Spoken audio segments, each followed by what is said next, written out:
Decreto do presidente Jair Bolsonaro, publicado hoje, dia 12 de agosto de 2022, oficializa no Diário Oficial a participação das Forças Armadas nas eleições. Esse é o tema do nosso vídeo de hoje e eu quero te convidar para acompanhar a partir de agora. Olá, seja muito bem-vindo. Eu sou Adalex Góes, jornalista que transformo informações e notícias em opinião para te ajudar a sair da bolha. Quero te convidar para se inscrever no nosso canal e não esqueça também de compartilhar aqui as nossas informações se você julgá-las relevantes, tá bom? Vamos então aqui à nossa consideração de hoje.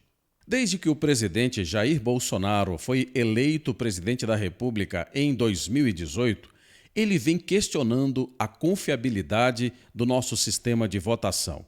Ele tem repetidas vezes falado sobre a mudança ou a necessidade de mudança nas urnas eletrônicas. Inclusive, enquanto ainda era deputado, ele inclusive colocou em votação um projeto em que dava mais confiabilidade ao sistema das urnas e que, naquele momento, muitos desses figurões políticos que hoje criticam essa medida tomada pelo presidente da República ou medidas tomadas pelo presidente da República para dar mais sustentabilidade, mais confiança, mais credibilidade ao nosso sistema eleitoral, naquele momento em que ele colocou em votação um projeto, eram favoráveis. E, do nada, alguns dessas figuras, desses políticos, mudaram de posição. Bem, o presidente tem comprado brigas sucessivas justamente para tornar o nosso sistema mais transparente.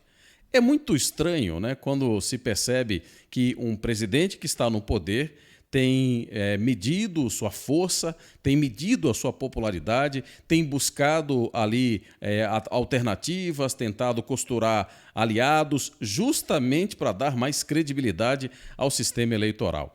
É o oposto do que se vê por aí. É o oposto do que se vê especialmente nos partidos de esquerda que dominam vários países. O que acontece é que países como Venezuela, como Cuba, Coreia do Norte, Nicarágua, entre outros, justamente as medidas que se tomam é para diminuir a transparência. Aqui no Brasil, o presidente da República eleito, Jair Bolsonaro, tem pego uma quebra de braços quase que diária com os ministros da Suprema Corte e do TSE, justamente para tornar as nossas eleições mais transparentes. Uma das medidas tomadas pelo presidente da República foi publicados hoje no Diário Oficial da União. E é sobre isso que eu vou trazer aqui a nossa parte do slide para que você fique por dentro. Olha, em medida padrão, decreto presidencial autoriza o uso das Forças Armadas nas eleições. Isso foi publicado pela revista Oeste e diz aqui, ó. O presidente Jair Bolsonaro autorizou o uso das Forças Armadas nas eleições por meio de decreto presidencial, publicado na edição desta sexta-feira, 12, do Diário Oficial da União. A medida, com o objetivo de contribuir para a garantia da votação e da apuração, é praxe do processo eleitoral. Preste atenção aí, tá? Preste muita atenção. De acordo com o decreto, o Tribunal Superior Eleitoral, o TSE, vai determinar os locais de atuação e o período pelo qual as Forças Armadas ficarão à disposição do processo. Nas eleições de 2018, as Forças Armadas atuaram em 598 localidades, sendo em 513 municípios no primeiro turno e 357 no segundo turno. De acordo com o Ministério da Defesa, pelo menos 28 mil militares foram destacados nessa oportunidade. Bem, nada de novo por aí. As Forças Armadas, desde 1988, com a promulgação dessa nova Constituição, sempre atuou nos processos eleitorais. Então não há nenhuma novidade por aí. Não dá para se criar um sensacionalismo e dizer, nossa, as Forças Armadas agora vão dar mais confiabilidade ao sistema eleitoral.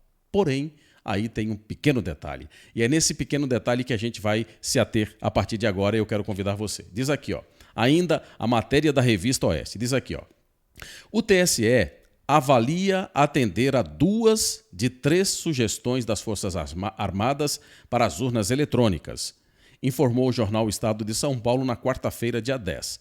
Militares atuam para a transparência das eleições. A coisa está começando a ganhar um pouco de corpo e de sentido.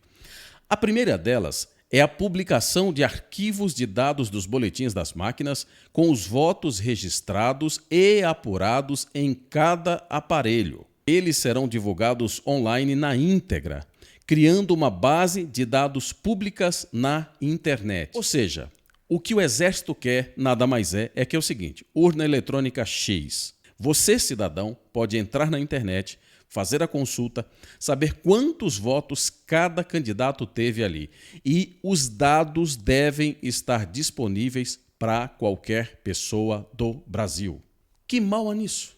Que mal há em você poder apurar as informações das eleições, dos processos eleitorais, dos candidatos que você votou, dos candidatos que você escolheu. E as Forças Armadas querem essa transparência, querem que isso fique muito claro, muito transparente, muito evidente para qualquer cidadão do Brasil e do mundo, se assim desejar. Segundo ponto, vamos lá. Uma segunda reivindicação dos militares será parcialmente atendida. As Forças Armadas haviam solicitado que a urna do modelo 2020, a ser usada nessas eleições, passasse por um teste de integridade pública. Essa é a outra reivindicação feita pelas Forças Armadas. O que é que eles querem? Eles querem que as urnas eletrônicas sejam testadas publicamente para que os eleitores, quando estiverem usando ali, tenham certeza absoluta de que votaram em Pedro e o voto foi computado para Pedro. Pergunto a você, que mal há nisso? As narrativas que se criam por aí, eu realmente não consigo entender como é que há ainda pessoas que se deixam levar por narrativas com verdades tão cristalinas quanto essas. Há algum problema em querer que, à medida que você escolhe um candidato, que você vota em Pedro, você poder consultar esse dado e ter a convicção plena de que você votou em Pedro? Que mal há nisso? Não caiam em narrativas. Eu realmente, às vezes, fico me questionando aqui como é fácil enganar a população brasileira. Como é fácil enganar uma parcela da população brasileira, uma parcela dos nossos irmãos brasileiros. Porque eles são tão crentes, eles confiam tanto em alguns desses políticos e alguns desses são mau caráter.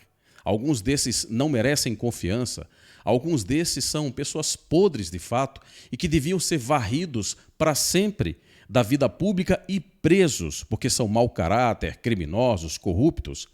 Apesar disso, a população brasileira tem uma carência muito grande de se sentir importante.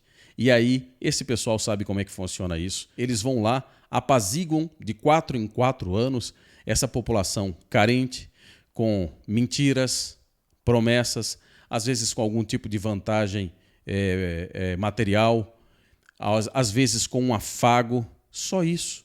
E isso é o suficiente para dar mais vida pública, política, a muitos desses canalhas corruptos e vagabundos. O que nós, cidadãos de bem, esperamos do processo eleitoral é que ele seja o mais claro, o mais cristalino, o mais transparente, o mais límpido possível, para que nós possamos ter a certeza de que no dia 2 de outubro, o voto que você computou ali, o voto que você escolheu, onde você apertou ali, foi computado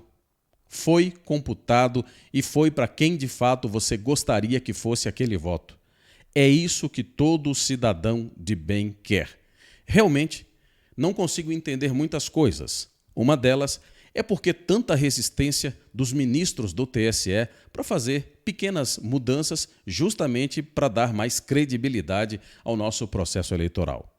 Também não consigo entender como ainda há pessoas que caem nesse tipo de narrativa e acham que, quando se busca por mais transparência nas eleições, na verdade, está se querendo dar algum tipo de golpe. Então, assim, só falta realmente esclarecimento para essas pessoas. Mas essa é só a minha opinião. Eu gostaria de saber qual é a sua opinião. É só você comentar aqui embaixo Não esqueça também de se inscrever no nosso canal, se você achar que é relevante, se você achar que os conteúdos aqui acrescentam a sua vida, por gentileza, se inscreva no nosso canal e compartilhe o nosso conteúdo. E eu te espero, naturalmente, no próximo vídeo. Até mais!